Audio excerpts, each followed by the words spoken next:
So hi everyone, thank you for being here to this panel dedicated to AI regulatory sandboxes. So this panel is organized by FARI, which is a non-profit university institute based in Brussels, which has been created a few years ago by the two Brussels-based universities, so the ULB and VUB.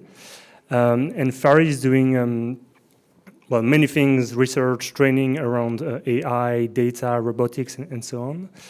And among many other things, FARI is involved in different projects related to AI regulatory sandbox.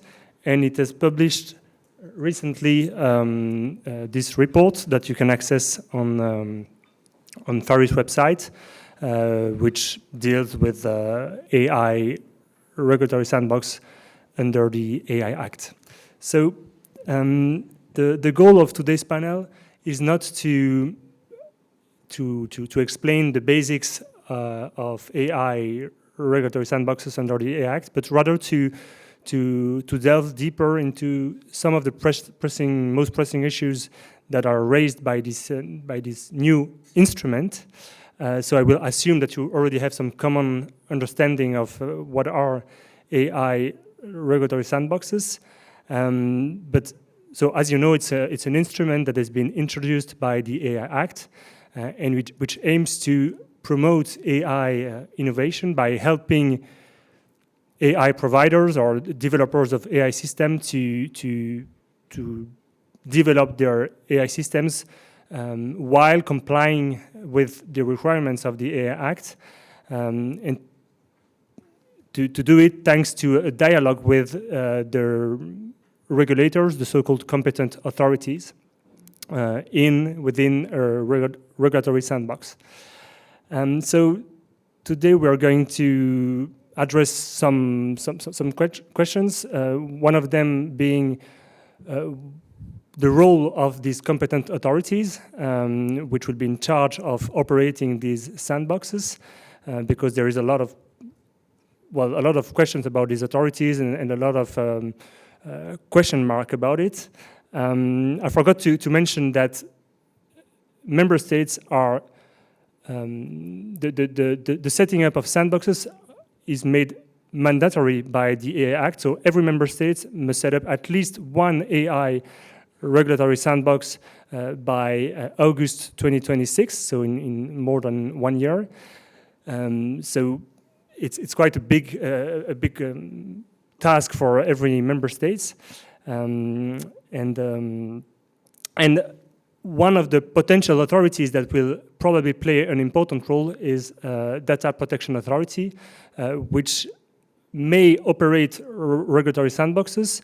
They may or may not, but in any case, in the case of if personal data are processed in a sandbox, the data protection authorities are required to be involved in the process of operating this sandbox. So data protection authorities are potentially key actors in this scheme. Another very important question is how to make sure that for companies to be incentivized to participate in a sandbox, how to make sure that it does not break any confidentiality or any IP rights that they want to protect, and they don't want to share this information with the regulators or with other actors, and how to make sure that within the sandbox, this imperative for them are protected. And lastly, one other very important question is how could civil society be involved in regulatory sandboxes? How could we make sure that it's not only a dialogue between the regulators and the participants, so the AI providers, but are there ways for the civil society organizations for them to be involved in the operation of a sandbox? So to address these questions, I'm very pleased to have four speakers with us. So we have first Alex Molzo, who is working at the EU AI Office, part of the European Commission. Alex is part of the team who is in charge of drafting the implementing acts, which are because the Commission must draft implementing acts to further define the contours of the AI regulatory sandboxes.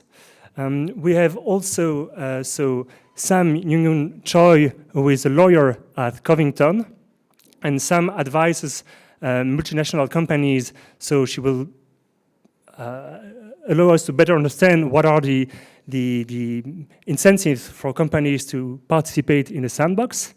We also have Sophie Tomlinson, who is working at the DataSphere Initiative, which is a think tank doing many things, but one of their core business, in a way, is regulatory sandboxes. And lastly, we have Thiago Moraes, who has a dual role because on the one hand, he is a researcher here at LSTS at the VUB here in Brussels, doing a PhD on Sandbox. And he is also working at the Brazilian Data Protection Authority and also involved in some sandbox projects in Brazil. So I will first give to each panelist the possibility to give their first thoughts on this subject during 5 or 6, 7 minutes, and then we will do a second round to give you the possibility to react to each intervention, and then we will open the floor to the audience. So first, Alex, I'll give you the floor, and thank you very much. Yes, let's see. Thank you so much for inviting me here today, and it's really a pleasure to join such a wide-ranging panel. You know, to see also kind of civil society and more like the company side of things, and research also represented. And I think to us working in the European Commission, I think this is extremely important. But I would also say that today, in specific, I'm not presenting the views and official positions of the European Commissions. So I'm here to discuss, you know, and I'm here to also learn about, broader perspectives and to listen to your questions. Because this is also a process that has been ongoing, and we also have a. So my background is in data science, and I'm also working with other people with more of a legal background in DG Connect A2, Artificial Intelligence Regulation and Compliance within the AI Office on this implementing act for the AI regulatory sandboxes. So how we are working with member states on this is quite organized in a sense that we have the AI board, which we work very closely with. So there is a representative gathering of the different member states that come together on an executive level of the member states to discuss AI policies in general. And under the AI board, there are 12 different subgroups. And one of these subgroups are dedicated to AI regulatory sandboxes. So then member states have also nominated representatives to this subgroup in specific, which then represent the perspectives of each member states on this given topic. And we have had several meetings. We had one meeting the 5th of December, and then we had one meeting in February and April, and then we will have another meeting in June. We created a discussion paper and then kind of a background document to discuss with member states, and also try to think together kind of what would be a good threshold in terms of what would be kind of mandatory in these sandboxes. Because as Nathan outlined in Article 57, there is this requirement for each member state. It is mandatory to establish an AI regulatory sandbox. And to some extent, it has to be rooted in the national competent authority so that there is a level of coordination. But it is also a question of like, how will this sandbox work then within the different contexts of each member state? Because we want a harmonized approach, and there is this horizontal focus of the AI Act. So the AI Act is a product safety legislation, and we want, of course, great products and services to be developed on the European market. But this also means that we need a good level of coordination between the NCAs and the different supervision authorities. And the sandboxes as a sort of policy mechanism sort of is meant to help facilitate that. But I think also one important point, and I think also recommendation in that report you wrote, Nathan, which I think is very, very central, is also this recommendation 4 that you wrote, this building bridges between AI regulatory sandboxes and existing testing infrastructures. So we are also seeing that we understand that member states have a lot of other challenges, right? There's the post-pandemic, there are inflation, we have a new security architecture, so for them to do all this resourcing of the sandboxes is something that we understand will kind of configure differently in each member state. So there's a different level as well of potential available resources, and we also will try to respect that. So we want to try to create like a good threshold for member states to go across in terms of requirements, but then of course some member states will see the sandboxes as more of a strategic priority and can strengthen them further.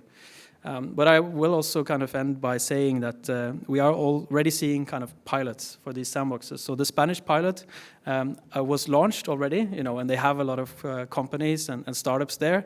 And I was actually there for the launch the day after the energy blackout, but they still went ahead with the event, which I think speaks to the Spanish persistence as well. They have been very early in planning this out. But I'm very excited to hear today of the perspectives of my fellow panelists, and really, really happy to be here to discuss this. Thank you. Thank you, Alex. Sam, maybe I hand over to you. Yep. Hi, everybody. My name is Sam. I'm an associate in the Brussels office of Covington and Burling. And I come to this regulatory sandbox question from a very pragmatic and private practice perspective. One of my professional goals actually is to help a company go through a regulatory sandbox. So if you work for a company that wants to go through a regulatory sandbox, please do contact me because I really want to try that. And I say this because it's quite challenging to persuade clients to participate in regulatory sandboxes at times. And we've had regulatory sandboxes this is not the first time we have them. In the fintech space, we've had a lot of regulators around the world had set up regulatory sandboxes. In the UK, the Information Commissioner's Office had a regulatory sandbox. We also see like the FCA, the Financial Conduct Authority in the UK, has set up a regulatory sandbox. There's AI Airlock that the MHRA has set up for AI medical devices. And we see small companies that do not have that many resources go to the regulatory sandbox process, but for bigger companies, they feel that there's quite a lot at stake when it comes to interacting with regulators directly, and so they prefer a less formal route to try to get their products into compliance. But I actually think that regulatory sandboxes have a lot of potential, and we need to maximize on that potential because of the fact that AI regulation is trying to advance at the same time as the technology. And so because the regulations are trying to regulate something for which the technology keeps evolving, there has to be this dialogue between the regulators and the industry, and there has to be this knowledge sharing in a safe environment. And I think that's what regulatory sandboxes can provide. Some concrete examples of questions that I think could be addressed in a regulatory sandbox. For example, I advise several companies in the Internet of Things and mobility sectors, and they have sensors and cameras on their devices that are able to capture video and audio of the surroundings. And the idea is that this type of video and audio images can be used to train the robotics and the sensor technology so that the devices can navigate better. But we face a lot of data protection hurdles, because if the cameras are operating in spaces where there are also humans and that footage is being used, then we have data protection concerns. And in those cases, I think targeted permits or targeted permissions with safeguards from a regulator could provide companies a lot of comfort when they choose to go ahead.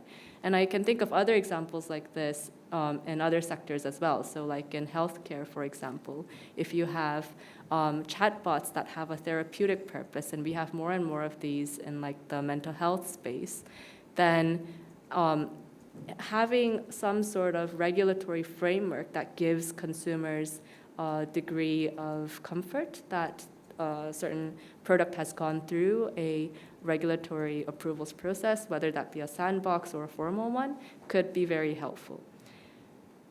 One of the challenges that I think Alex alluded to, though, is the competence and the remit of the regulatory sandbox has to be very clearly defined so that expectations are managed. And so we could have I think it would be less than ideal for a company if they're in a situation where they go through a regulatory sandbox and go through the laborious process of the back and forth communication and changing of the design and notices for a product, and then learn that that only addresses the AI part, and they have separate hurdles to go through for the data part, and a separate thing for the sectorial part, and a separate thing for something else. And from a company perspective, if a regulatory sandbox is able to capture the full stack of different regulatory obligations that could apply, if they could do that on a cross-border scale, that makes the scheme all that more attractive. Thanks. Okay, thank you, Sam. Sophie, maybe?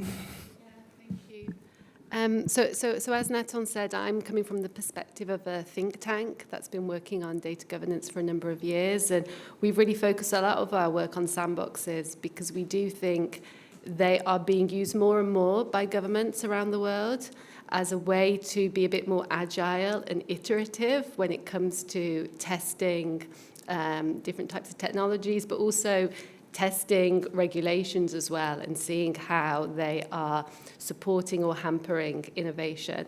A regulator from the UK said to me, which I think really holds true, is that sandboxes are a bit like the Marvel universe. They're very different, but they kind of all have this common knowledge of trying to support responsible innovation. And we have been mapping over 150 sandbox experiences from different sectors.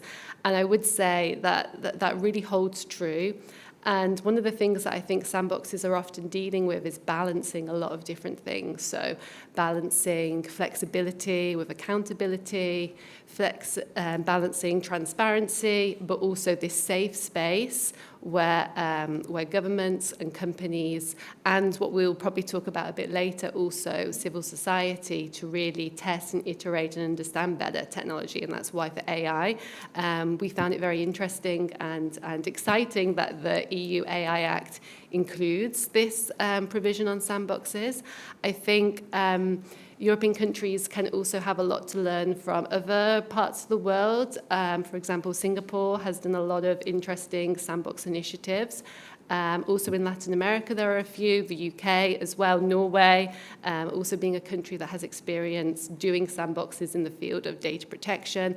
Norway even have a podcast on their sandbox, which I think is a great way to communicate these learnings. And I think really the opportunity here is to shift a mindset when it comes to regulating technology and when it comes to understanding how we can support innovation in a controlled environment.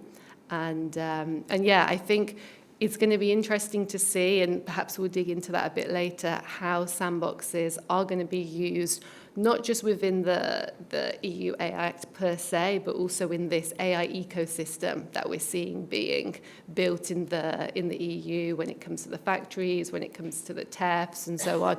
What's going to be the relationship of sandboxes in all of these areas, and how can, of course, member states coordinate on what sandboxes they're developing. How can they learn from each other? As Alex said, there are many countries that have kind of kicked off some sandboxes already in the context of the AI Act, but there's also many governments in the EU, for example, the CNIL has experience doing sandboxes in the areas of digital health and other things. I think some of these learnings can be built on. And just to emphasize Sam's point about the incentives for companies, even if larger companies need these incentives to participate, I think also small and medium enterprises need that as well, because sandboxes can be resource intensive, time consuming for the participants as well as the regulators. So how we can actually make those as efficient and as useful for companies will really help with the incentives. For example, if I'm a company and I'm going through a sandbox in France, how will I know that the same my product will then be able to be applied in the European market? Will I need to go through a sandbox in another country? So there are some of these questions that I think still need to be built out in the context of the EU AI Act, but I do think it's a positive sign. And if we can also think it not just being about compliance for companies, but also for regulators to really learn about these new types of AI models and services, and how as a regulator, we need to have this tech literacy more and more in the years to come. So I think this is a really good opportunity. Thank you, Sophie. Well, Tiago? Okay, first of all, thanks, Nathan. And it's always challenging to be the last to speak because I feel enticed to react to a lot of what's being said. And the good news is that actually there's a lot of synergy of what I've been seeing both on the role of someone who is working on regulator, who is thinking of how to design the sandbox, but also as a researcher. I'll share soon. But importantly, like Alex said, in my case as well, I'm not sharing a institutional view here. I'm much more in the scholar role, but of course, I'm more than open to share a bit of the experience we had in our sandbox so far. So I will start reacting a bit of what Alex said, and it's definitely very important, especially when we talk about AI, because of all its transversal impact in different regulatory frameworks, a coordinating role.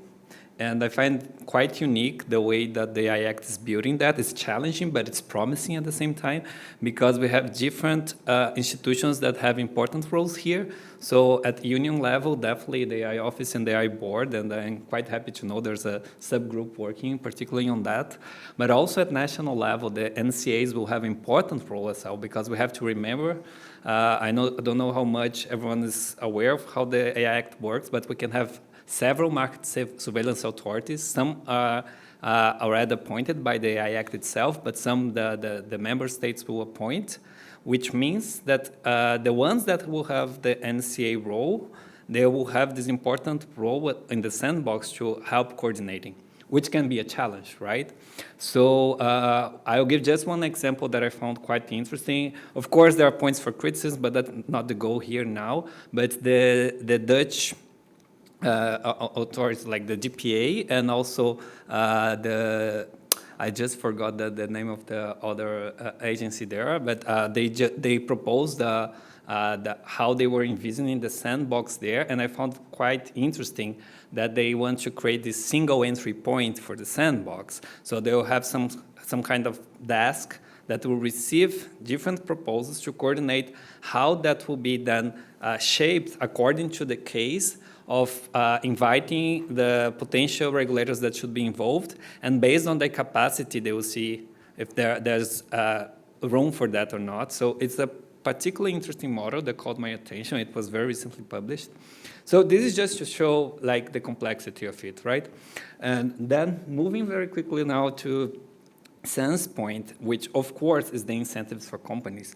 And here, Sam, I will share a bit of what my research has shown me so far, and it was quite interesting. Just based on literature review, I started tracking from the financial sandbox, the fintech sandbox, because they were the first regulatory models, and then moved through a bit of energy sector, but definitely the DPAs, because of course it's my main background.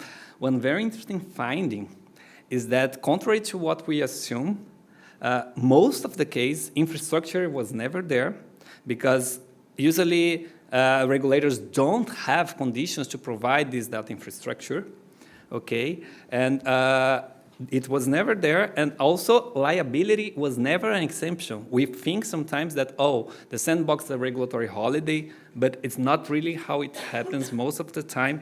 We do have rooms for derogations. They are more in administrative level, like exemptions for fines or having temporary license. So when we look like that, the Parliament, the Commission really did the homework on providing a framework that's very compatible with what already happens. Now we need to communicate better to explain. So what are the incentives that literature shows? It shows that regulatory guidance is actually one of the main incentives, and you just mentioned about this dialogue that happens. And also many practitioners, particularly in the UK, they had some, because they have more maturity on that, they did some assessment of how many companies that after leaving the sandbox in a successful experience, this actually helped for them to get investment, finding angels and all that. So these are external positivities of the sandbox, which does not mean, and then I totally agree with what was mentioned by Alex and on Nathan research, that the EU has a very interesting opportunity here that's connecting better the whole innovation ecosystem that's been proposed, because I think that can be differential and become a model for other regions that not only rely on the sandbox, but how to connect the sandbox with the innovation hubs, the tech and experimentation facilities, data space, because all of that can contribute with this infrastructure that historically regulatory sandbox has missed.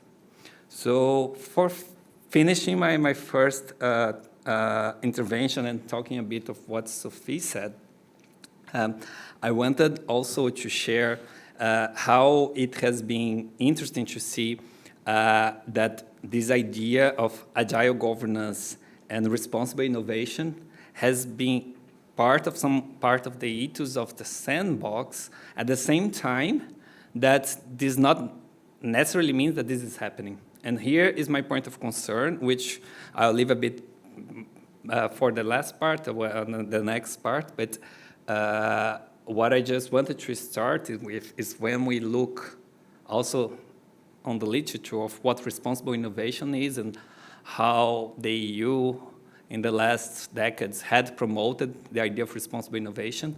There's an important element, which is inclusion, participatory governance and work, that the sandbox start that. We do see that there's a lot of promotion of multi-stakeholder approach, and the OECD has said that we have some wording on that on the AI Act, but to be truly multi-stakeholder, we have to consider all the actors that we should have in place, and the challenge to bring these actors together.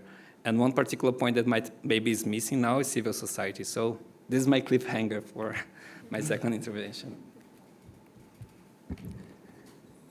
Thank you, Thiago, and thank you everyone for these first remarks. So, I'd like to give Alex the possibility maybe to react to what has been said, and maybe to add some question that elaborates on the previous comments. Well, first you mentioned pilots. You mentioned the Spanish pilot. Maybe can you tell us a bit more about the existing pilots, because it is quite interesting. There is we didn't mention the fact that there is a consortium that has been funded by the European Commission, which is called, I think, USR, something like that. Maybe some of members of the audience are part of this consortium, which is in charge of helping to coordinate and helping the member states to implement such a sandbox. So maybe can you tell us some elements about that consortium, and Yeah, about this, one thing that I find very interesting and that Thiago has touched upon is that we have this idea that regulatory sandboxes should help companies to really test within like real technical infrastructure their AI system. That's the ideal regulatory sandbox, a place, an environment, a control environment in which they could really test their AI system with the help maybe of the authorities and also under the supervision of the authorities, which would guide them through compliance with the AI Act.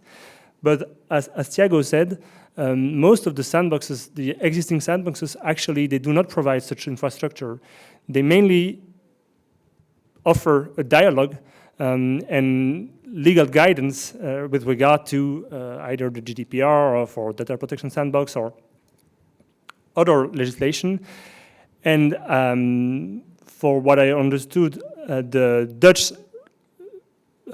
Dutch pilot regulatory sandbox under the AI Act, because the Netherlands has already done quite a lot in that field.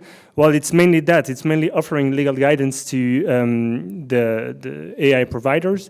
So how do you see this? Because you mentioned so the other instruments that are developed by the European Commission, including the TEF, testing and experimentation facilities, which are technical infrastructures and which are supposed to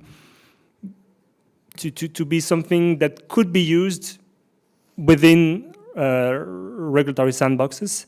So are there any advances in that with regard to that question? Yeah, maybe I will leave it there, but I'm very curious. Thanks. Yeah, so yes, there are advances, I think it's fair to say, but also kind of like, I was very kind of bureaucratic in my opening speech, sort of like mentioning all these things, but I was also wondering in the audience, like who is from a research background, if hands up, like, and who's from a private sector? Okay, not so many. Government? Okay, a few on the left. Okay, other civil society maybe? There's a few in the middle. So we have a really good audience actually. This is quite cool. No, I think for me, what made me excited about the AI regulatory sandboxes, is this idea that you have some kind of evidence basis to do policy making, right? And of course, we want this AI regulatory learning, this is and the dissemination. And as you mentioned, like, it was alluded to, but I'm a seconded national expert from Norway, which means that I'm sent from the Ministry of Digitalization and Governance to the European Commission for a set amount of years. My contract is 2 years. I probably will be 3-4 years. And for me, it was like the Norwegian side of things, the way that this was disseminated, the way that we had exit reports, the way that I saw learning disseminate across governance. I think that is the inspiration, at least, because we want to be better at having a societal concern for how these technologies are used in practice. And it's a question of like how we want to be treated, like as citizens, as as just someone who is living in their everyday life, and just things that we kind of think about, or maybe things that we take for granted that are just like now part of our society, right? Like we get on the airplane, like it has a certain amount of safety, of course. In the US, that's changing a bit. But like when I put in the child seat in the car, that it's to protect my daughter, in case there's an accident. There's a certain amount of safety in the products that we have on the European market. Like if I plug in something in the plug socket, I don't get a shock, hopefully. And so there are things that like just happen in our everyday life. And it is probably fair to say that AI has become part of our everyday lives. Or, in many ways, we are affected by machine learning algorithms, AI models, and it's kind of become part of our society.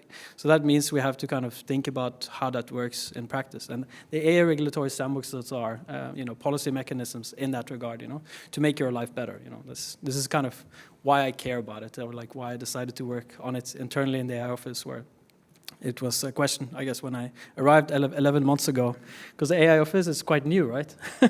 On 17th of June, it was created. And I think what's a strength as well is that the people who are working with the policy mechanisms, I think Antoine and like a few of the other people in A4, they are on the same floor as the people who are working on this AI Act. So we do talk a lot together, and we like think about how can we connect these dots, because you have the test and experimentation facilities, you have the European Digital Innovation Hubs, now with the AI factories, and then now gigafactories and Invest AI, 200 billion euros are going to be mobilized into AI, investments into AI. So there's a bit of a rapid acceleration now, of course, from different sides. But how do we want that to be kind of a good process in Europe? I think this is something that the AI regulatory sandboxes will be kind of rigged to help handle. I don't think it's going to be kind of a quick fix, and they're not going to be able to fix everything. But it is important to mention that it is free for startups and SMEs to participate. So I think like it's fair to say that there is some incentive there, at least for that group. But I also understand that we want also like companies. And what the Spanish model has done, because Nathan, you were like interested in that, is sometimes they've also done some partnering between some startups and established companies. So they have kind of like Airbus and they have Microsoft and they have different companies that have also partnered up with some startups and SMEs to kind of pilot their products and services as well. And I think the concern for member states as well is like, if it's a horizontal sandbox, can we still be strategic, And I think we're now also looking at how can we grant some degree of flexibility to member states so that they can have also sector-specific calls, when they're doing the sandbox. But it's a negotiation process in the sense that we are talking to member states. There will be half a year of like a process now as well of like getting the implementing act, and there is procedures. It will be out in the autumn as well, so please engage. When we have the draft implementing act, it will be out there. So you can comment it, you can engage with it. And, what I would always encourage as well, member states to do, but also for the general engagement that we have with policymaking is like, we think that the research community is central, right? In giving these perspectives and opinions. So like the paper from Nathan and like the engagement from Fari and like from different actors is really central because we want to work on an empirical evidence-based policymaking basis, right? So this is extremely crucial. And I also say like learning, like how do we learn and like how do we not get caught in our Brussels bubble? And I think Sophie and Datasphere is really good with this, because they have not only mapped like sandboxes here in Europe, but also like in Africa, Latin America, Asia, So I don't think we should ever think that we have all the answers here, And I think this is like a really important foundation. We do not have all the answers, and we have to learn from other regions and other projects. So I also think like the sandbox in Zurich, like region-based sandboxes. There's a sandbox now emerging in Stockholm as well, like a digital sandbox. So like city-based or region-based sandboxes as well. But how does this interact with these horizontal sandboxes? So yeah, I was overrunning my time a little bit, but hopefully it answered some of your questions. But I'm really engaged, and really passionate about this, and we just want to make it work. Thanks. Okay, well, actually, Sam, I'd like to ask you, maybe we want to react, but I want to ask you a similar question, but from the point of view of the companies and of the incentives of AI providers or developers or whatever. In your view, what are the main incentives? Is it to access such technical infrastructures, or is it to benefit from legal exemptions from legislation, which is not clearly not explicitly the case in the Act, or is it mainly to benefit from this dialogue with the regulator and to have these benefit from this legal guidance from the regulator to understand how to comply with these complex and vague requirements that are contained in the AI Act? Maybe building also on your previous experience with other regulatory sandboxes. And also, do they want to receive the confirmation that if they successfully participate in the sandbox, well, they are compliant with the Act? Because it's not the case in the Act. It's not the case that if you successfully participate in the sandbox, well, you will be considered to be to have a blueprint and to be fully compliant with the Act. It's not the case. You receive some documents that can be taken into account, but you don't have. You still have to do your conformity assessment and so on. So yeah, what is your opinion on that? Yeah. I'll share some of my views that respond to both of your comments.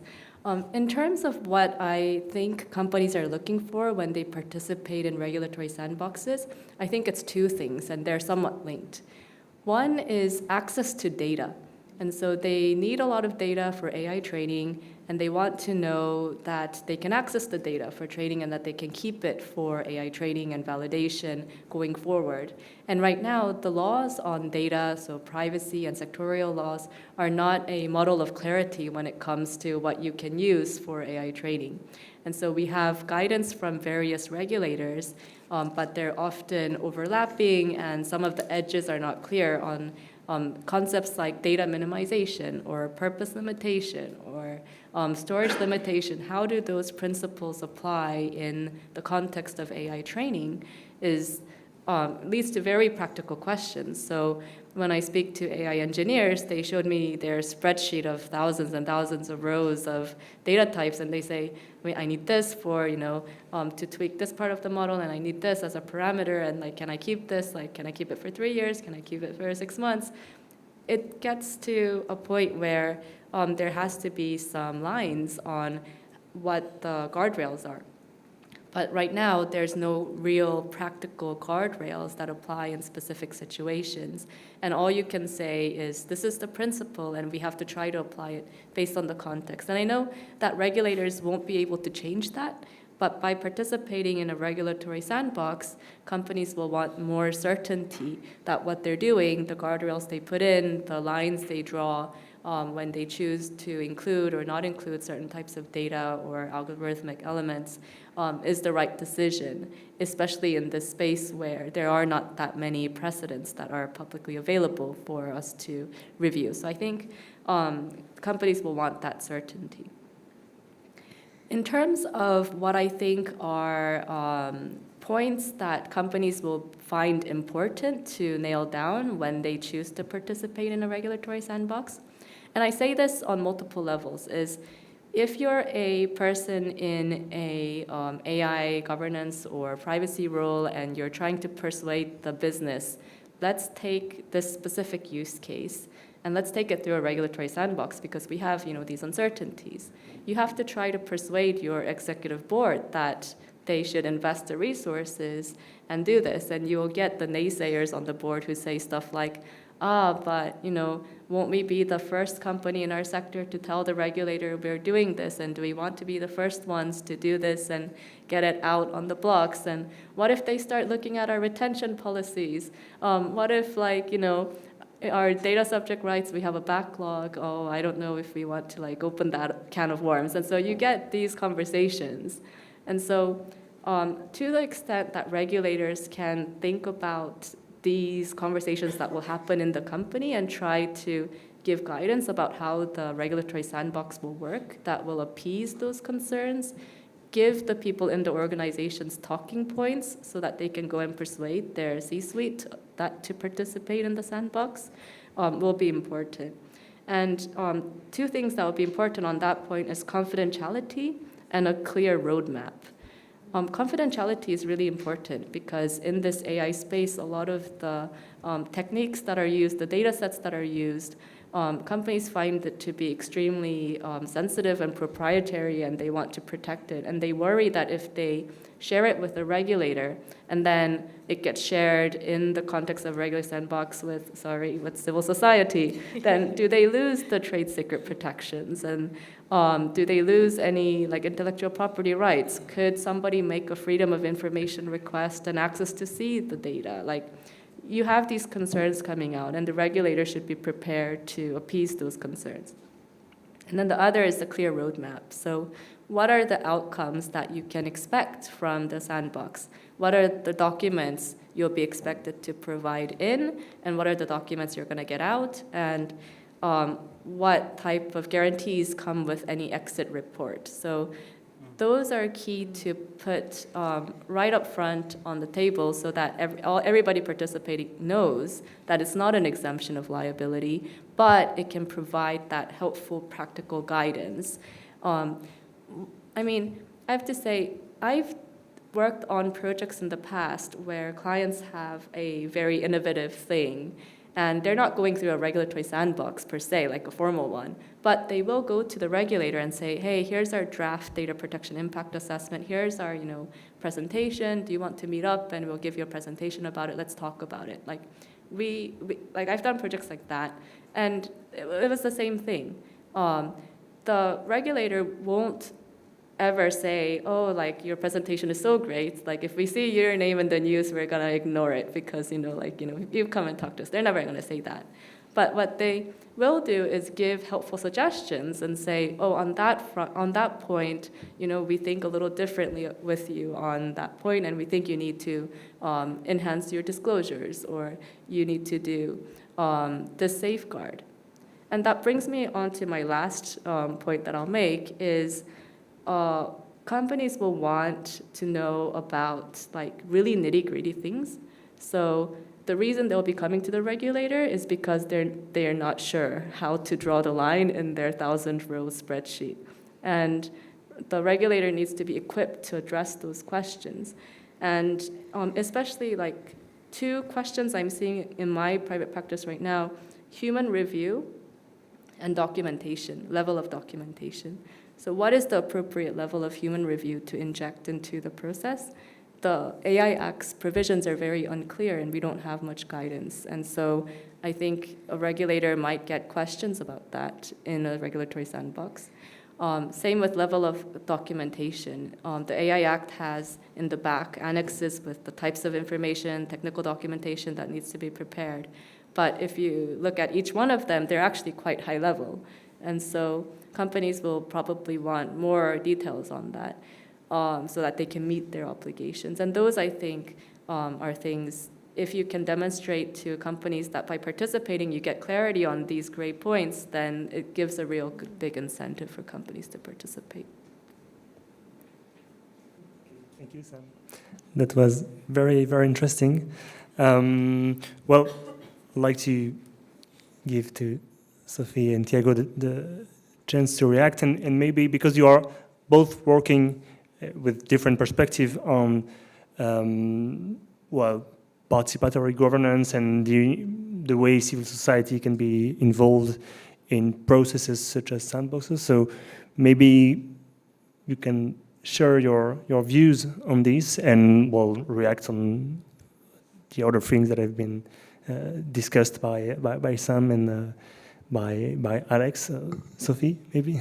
Yeah, thanks. Just to react a bit to what Sam was saying too. So in some of our work at the Datasphere Initiative, we have been, through our analysis of different sandboxes around the world, and also we've been interviewing regulators and really trying to develop real case studies of sandbox experiences, but also, especially in our Africa project, we've also been interviewing the companies that have participated in some sandboxes too, which has come to some very interesting insights, a lot which resonate, which was Sam was saying. And I think for me, one of the key things that's really important is how you design the sandbox and how you build a governance structure of a sandbox. And this is something that, for the reasons Sam mentioned, is going to be, depend on how much private sector engagement you have. But you really need to go into big details in terms of what are the roles and the responsibilities of the stakeholders that are going to be participating in the sandbox? What is going to be the kind of data governance framework within the sandbox? How are you going to communicate publicly about the sandbox? How will the exit reports look like? What will be the next steps? And at the Datasphere Initiative, we're really building these kind of tools and methodologies based on best practices that we have gathered to help regulators do these kind of things, but also to help companies who are considering participating in sandboxes, what are the questions to ask, and to go through some of these kind of thinking that Sam was mentioning. And to Alex's point before of this kind of desire to make sure that the way we govern AI has the societal impacts, but also how are we making sure what we're doing is in the public interest and is, reflective of public values. I do think civil society does have a role to play in AI governance, so also in sandboxes. And I think, and again, I'll repeat my point about the governance, because if you want to bring civil society into a sandbox or into a sandbox process, you also need to balance what I was saying before between transparency and this safe space. So perhaps we're looking really at different kind of circles or layers of the sandbox where different stakeholders will provide inputs. But to kind of concretely give some examples of how you could engage civil society in sandboxes in a way that may still make companies feel secure in, sharing their data sets or sharing their models, is you could actually, Tiago will talk more about this, but doing public consultations before, as you start to design the sandbox, that is something a regulator can do to actually get that public interest in it and so on. Also, I've seen examples, also in Brazil actually, the electricity regulator a couple of years ago did a sandbox where they had some civil society representatives on an advisory board, which provided advice in terms of how the sandbox was communicated, what were the types of sandbox cohorts. Also, maybe civil society could help and give input to the regulator of what types of AI models or services should be kind of encouraged to participate in the sandbox. Where are there some particular risks? Where are there gaps? What would be interesting for the public to see in a sandbox environment? And also, but just to mention that if we do want civil society to participate in these kind of things, they need the support and the resources to do that as well. Like SMEs, NGOs are stretched following many, many different types of legislative files and all the different AI governance discussions that are taking place. So how can we use perhaps some of that money, or the European Commission's investing, also into making sure there is this public accountability and discussion going on about how AI sandboxes are going to be used in the EU, but also other parts of the world. Okay. Thank you, Sophie. Well, Tiago, I hand over to you. Okay, thanks. Well, trying to connect with some things that have been said. First thing, sandboxing is really a trust-building exercise. And of course, the more stakeholders you want to be engaged, the more challenging that can be, but also more fruitful, depending on how it goes. So as Sophie said, for example, communication and outreach is very important before, during, and after the sandbox. And it's really interesting to see how criticism has usually been higher when the sandboxes were not so transparent, at least from what we see in literature, I would say. But one thing that's interesting to consider, because of course there are concerns, and as Sam said, confidentiality is definitely something that has to be considered. I don't think when it's being suggested to have civil society in the stakes that, oh, here comes the company and will share all the data sets with civil society. They will not even share with the regulator, to be honest. And that's not probably the way that it works. And when that's extremely needed, we'll have to work with like NDAs or any kind of safety assurance exercise. But there are different approaches that can work. And I'll just give us examples, things that happens outside sandbox, but in very similar experimentation exercise that actually companies have done together with civil society and other actors, like the design gens, for example, when they are trying to draft use cases and building scenarios, they sometimes bring also these actors to discussion to reflect. What's interesting here, if, for example, a design gen exercise is brought through within the sandbox, now you have the regulator as a good coordinator, because one of the criticisms when a company sometimes do the design gen, civil society complains that, oh, this is a kind of brain capture, they are getting our points, but they never give the feedback what's happening. Maybe here, the fact that we have this intermediary being the regulator, it can also help in this trust building. This is just an example. And going very quickly, because there are many different cases, and actually, I mean, I hope at some point when I'm closer to the end of my PhD, I can have this framework more well-structured, but just some insights that I've been getting so far by these discussions and some literature research. Sophie just gave two good examples, right? Consultations and the advisory boards. They can be interesting examples. And the Brazilian GPA, we've been considering how to include our advisory board, because luckily by law, we do have advisory board as part of the GPA, with multi-stakeholder model.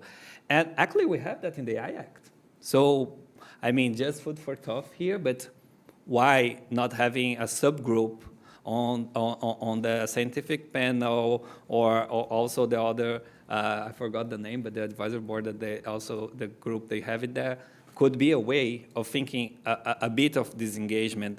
Of course, it means having to manage different actors and thinking what will be the roles. That's definitely something that has to be considered, but this does not mean that you have to have all these actors together every single time during the sandbox journey, because the sandbox is really a process. So I think actually, and here maybe it's one of the messages that I would like to share, in particular with the office, is that it's very important that the sandbox, it has to have some flexibility. So we know that the EU is very good on doing rules, and that's great, but also we have to be aware that the idea of the sandbox means that it, even like what will be proposed on the structure, have to give some flexibility so the regulator can decide, okay, in these cases, involving civil society is necessary. Just an example, if you want to consider a fundamental rights impact assessment during a sandbox testing and not involving civil society, is like, okay, what's the end goal of this testing, right? But in other cases, maybe that's not really what will be the main issue. So I think it's important to have this flexibility. And maybe within some years, and I think this is also very interesting that the AI Act requires these annual reports that will come, right? Mm-hmm. This will allow us to have more evidence-based learning on, okay, what's working, what's not, where does it make sense? And I know this all sounds very beautiful and ideal on paper. I'm not talking about this. I'm not saying that everything will work out, but it's part of the process, right? So I think I'll stop here, but definitely these are just some food for thought of how we could have this more wider, broader stakeholder engagement, multi-stakeholder engagement in the sandbox. Thank you, Thiago. Well, it's already 5 o'clock, so I'd like to open the discussion to the audience. Are there any questions? Yeah, I see already 2 or 3 questions. So, yeah, maybe we can take 2 questions, then we will try to answer. Hi, my name is Marcel. I work at CDT Europe, and my question was a bit more, if you could tell us more about the Spanish sandbox, if it's one of more advanced procedures so far, know a bit how they've organized it, which is the procedures that we know are already there, if it's even started, if they've already started to do some trials, if the products are going to be part of the sandbox are already out there. Just like pick a bit of your brain on how the Spanish has mapped it and if it can be an example for the rest of Europe. Okay, maybe we should just, another question. Thanks. Well, thanks for this panel. It actually reflects the weather outside because it's a very sunny subject you are touching upon. So I'm very happy that my name is Lawrence. I'm from a Dutch financial institution. And one of the things that I wanted to ask to Alex is, I heard some great thoughts from Sam. How do you make sure that within the European Union we see the advance, the upcoming of the sandboxes? How do you stimulate that in every member state a sandbox is actually coming to life? And how do you make sure that within those sandboxes, not only it is looked upon on how should we regulate the AI Act, but how should we interact with all the other regulation we as a financial institution are facing? When is it enough? Would be a very good idea to talk or to stimulate the regulators within a sandbox as a subject. So my question, how do you stimulate that? How do you invite those regulators to that? Or how do you want to force them to do that? Yeah, so I can just answer that directly, I guess, because there were two questions first. Yeah? I just try to be short so that we have time for some other questions. I think the Dutch approach is very interesting. I think it was mentioned that there was a white paper published as well, and like what you have been doing, which I think is a good approach, is to actually dedicate some preparatory funds to coordinate between the different supervision authorities. But of course, it's not always smooth sailing, and like it's not always the case, like in different emerging tech categories, that there will be. But you also mentioned this coordination and support action, EUSAIR. So there was also a co-creation workshop as well that involved the emerging kind of, some of the emerging national competent authorities in certain member states. It involved providers, AI providers, to some extent civil society, and different companies, including, Philips was one of them. So we are kind of trying to work as well directly with companies and industry. But I would also mention that there is like a specific subgroup on sort of like AI and finance under the subgroup, right? And you're probably very aware of that. So it's like, so we are also kind of like trying to figure out sector-specific things. So I'm not saying that all is going to be figured out directly in the sandboxes, but I think I like the Dutch approach for this reason, and I think it's certainly something that can inspire others across Europe. And with the Spanish approach, I was there and like seeing how well it's resourced and like how well it was planned out, I think was quite interesting. But also the support from the cabinet, because Alberto Gago, which was in the previous cabinet and is in the current cabinet of the minister, he was there and he was very present and he cares about these things. So it's kind of very, very rooted in the leadership level in Spain specifically. I mean, they are, of course, very early, considering that it will be 2nd of August 2026 where this becomes mandatory. Their approach, I could talk a lot about that, but in short, it's they have been very focused in their call also, like to have some kind of focused sectors, but they had a range of applications, that they could take into consideration.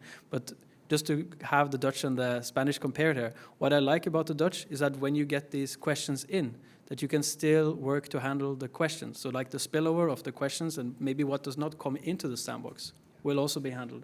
And I think that's really, really clever, right? So there is something to take both as inspiration, when it comes to both the Dutch and the Spanish approach, and we are also trying to learn then how we can kind of create a good foundation. Because as you say, it's hard to hit that mark for every member state who are already struggling to resource just basic services.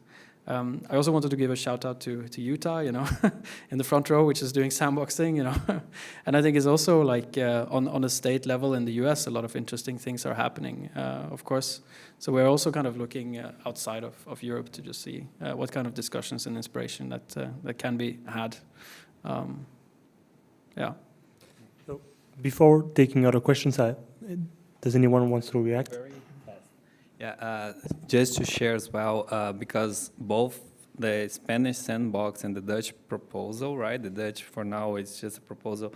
First, the Dutch proposal is in English, so you don't need to be a Dutch-speaking person. I really invite people to look. It's very interesting. And it's interesting that what Alex just said, they kind of merge another concept that exists, which are the innovation hubs. It's not exactly the idea of the European digital innovation hubs. Another proposal that existed since before in the financial sector that serves as this place for a more Q&A place, so you can have like you can support a wider group with more simple questions. And as you see the question is more complex, then you think, okay, maybe here a sandbox would be better. And that's what I find very smart about the Dutch approach, because it tries to integrate both ideas, the idea that exists of the innovation hub, as it was proposed in the financial sector, and the sandbox. And for the Spanish one, unfortunately, it's only in Spanish, but you can always use a translator, and the FAQ they have is really, really good. It really explains a lot of things that's happening.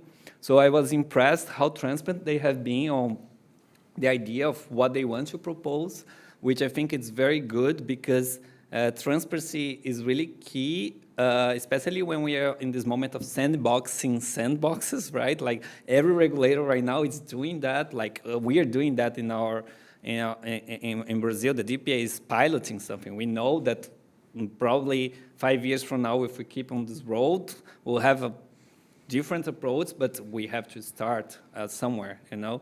And I think what the Spanish ministry has been doing is very interesting.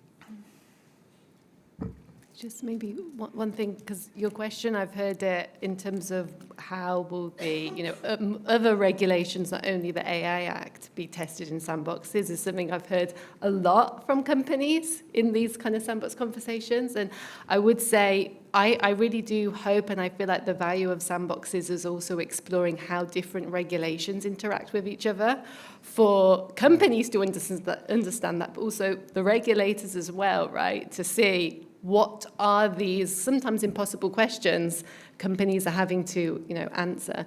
And an example from the UK is, I forget the full name, but it's basically a digital regulatory forum that they have where they bring together the ICO, the data... DRC, yes, exactly. Where they bring, exactly, which I think is quite a good example of how this kind of thing can be done because they bring together, the ICO, the Data Protection Authority, with the Competition Authority, or with the FCO, and they actually invite companies to go through an AI sandbox. And then these different regulators all have to give a common answer or have a common kind of response to the company that goes through that sandbox. And that's a really interesting learning for those regulators to see how their policies too need to be interoperable, right? So perhaps that is something that could be also embraced in the EU. Or help stimulate the incentives in, Okay, I think there are at least, we can take all the questions so that after all the try to. Hi, my name is Gerard Hopster from the Autoriteit Persoonsgegevens, which is the coordinating AI supervisory authority in the Netherlands, but also the DPA in the Netherlands.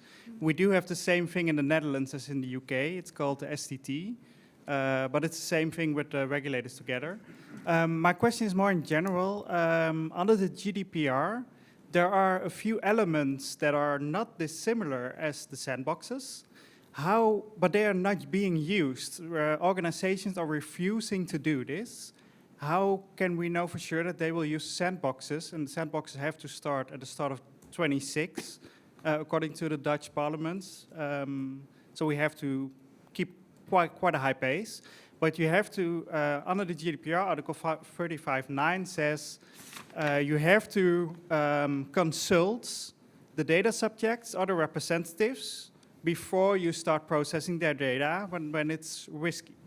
Almost no organization is doing this. It's the same with the prior consultation. It's even mandatory for a lot of things. Organizations are not doing this, and our colleagues have a team of technical specialists, legal specialists, procedural specialists. They're ready, but organizations are just not doing this. They're not coming. How can we ensure that they will come to the sandbox? Okay. Thanks.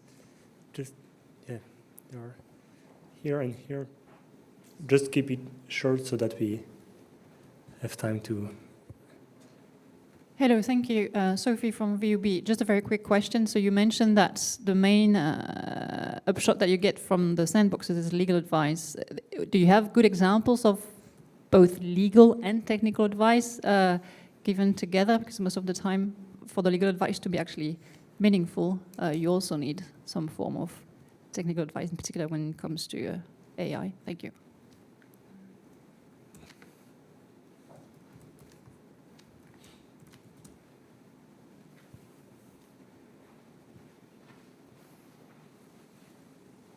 Hi, I'm David Lewis from Trinity College Dublin. I was wondering, fundamental rights is being discussed in a lot of other panels and seems to be an area of a lot of uncertainty and probably gets addressed in the first instance in fundamental rights impact assessment in the public sector. I imagine then some of that learning will get translated into requirements that end up in public procurements. So is public procurement, looking at learnings from the public sector, FRIAs, and translating that into requirements that then need to be addressed by, private sector organizations, an appropriate subject for a sandbox, or is there any work being done in that area? Thank you. So, who wants to start? Maybe Sam, because Sam, you want to? Yeah, so I can't answer all three of those questions, but I'll share some thoughts. One thing I found, so I'll share some adjacent thoughts. On the fundamental rights impact assessment, what you raised, I think, is really interesting. I was recently going through past CJU cases over the last 6 years to see where was AI being discussed. And actually, even before the AI Act, we had those fundamental rights cases, like the PNR case, or we had the LQDN case. And there, it was about like government use of automated processing to do surveillance for national security reasons. And they were talking about already then human review as a safeguard, making sure there were predetermined objective criteria to make sure human review is effective. They were talking about things like that in 2020, 2022. And we can probably trace even further back than that. And so I think the fundamental rights impact assessments that happen for like government use of AI in the context of law enforcement for justice, for some of the things that required under Annex 3, will have to draw upon that body of CJU case law that we already have.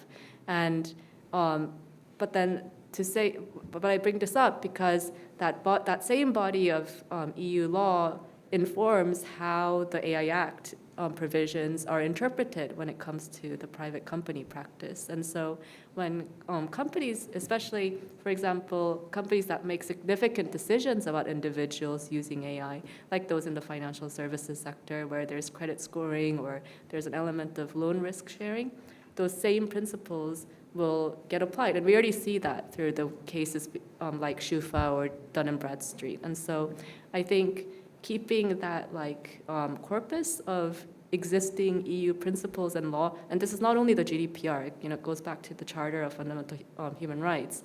And so how that then gets reflected in the AI space, I think, is something that needs to be done even outside the context of regulatory sandboxes. But hopefully the regulatory sandboxes will also be cognizant of that. On examples of legal and technical advice given together, I do that all the time in my practice, and hopefully that's something that regulatory sandbox experts will be able to do as well, where they're able to give really practical commercial solutions to how to move things forward. But I think one thing that's interesting is what sometimes happens is companies take a risk-based approach to making commercial decisions. And I wonder, the AI Act is built on this principle of a risk-based approach. How will the regulatory sandbox organizers interpret risk-based when it comes to making decisions in the sandbox is something that I would like to know more about.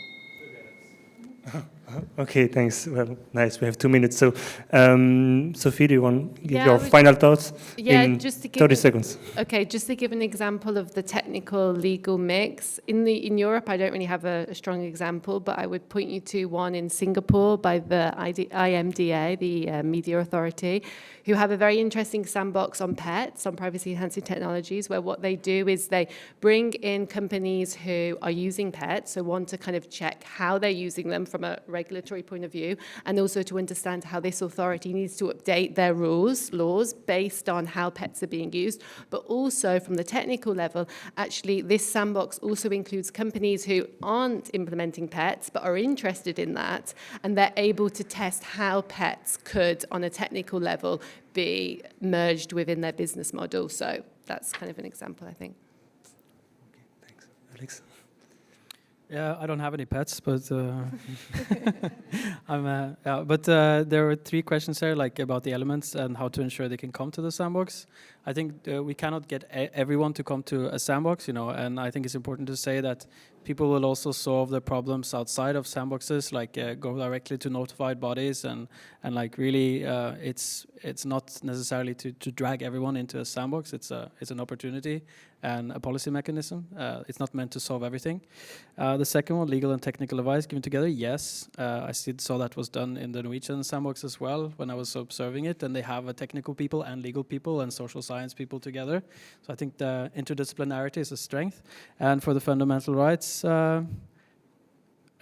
procurement should look at the exit reports, 100%. Thank you very much.